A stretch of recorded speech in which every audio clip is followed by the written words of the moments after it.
করি সবাই ভালো আছেন। ভিডিওর টাইটেল এবং থাম্বনেল দেখে হয়তো বুঝতে পারছেন যে আজকে ভিডিওটা কোন টপিকের উপর হতে যাচ্ছে। সো আজকে আমরা দেখাবো কিভাবে হচ্ছে আপনার নেমচিপ অ্যাকাউন্ট থেকে একটা ডোমেন কিনবেন এবং সেই ডোমেনটাকে নিয়ে ব্লগার অ্যাকাউন্টের সাথে লিঙ্ক করবেন এবং ব্লগারের কাস্টম ডোমেন অ্যাড করবেন। সো সম্পূর্ণ ভিডিওটা দেখতে থাকুন। যারা চ্যানেলে নতুন আছেন চ্যানেলটা সাবস্ক্রাইব করে রাখুন।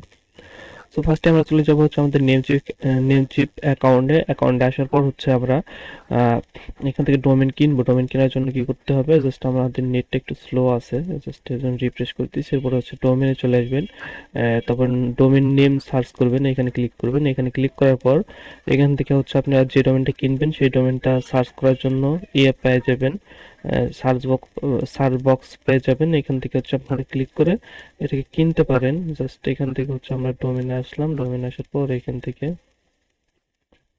আমাদের নামটা কপি করা আছে, জাস্ট আমরা এই নামটাকে পেস্ট করলাম। পেস্ট করার পর দেখেন আমাদের ডোমেনটা চলে আসবে। এই যে ডোমেনটা চলে আসছে, জাস্ট এইখান থেকে অলরেডি আমি অ্যাড কাট করে রাখছি। যখন সার্চ করবেন, সার্চ করার পর দেখবেন নামটা চলে আসবে।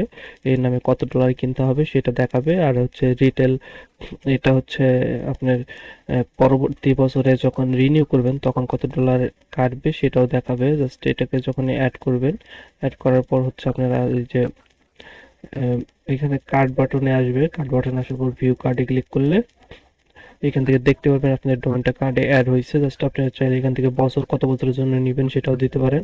পরবর্তী বছরে কত টাকা লাগবে, 2 বছরের জন্য যদি এখনই কিনেন তাহলে কত টাকা লাগবে সেটাও দেখতে পারবেন। এখানে আপডেট হয়ে যাবে। নেটওয়ার্ক স্লোর কারণে হচ্ছে না।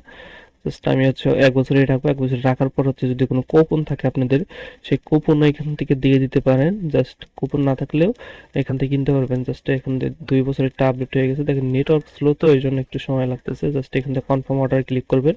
অর্ডারে ক্লিক করার পর এখান থেকে লোড নেবেন। লোড নেওয়ার পর এখান থেকে আপনারা কার্ড দিয়ে পেমেন্ট করতে হবে। কোন কার্ড দিয়ে পেমেন্ট করবেন সেটা আপনাদের একটা ভার্চুয়াল কার্ড লাগবে। ভার্চুয়াল কার্ড রাখার পর এখান থেকে হচ্ছে নামটা দিবেন। নামটা দেওয়ার পর কার্ড নাম্বারটা দিতে হবে এখানে। সো এই ইনফরমেশনগুলো আমি দেওয়ার পরে আবার হচ্ছে ভিডিওটা অন করি।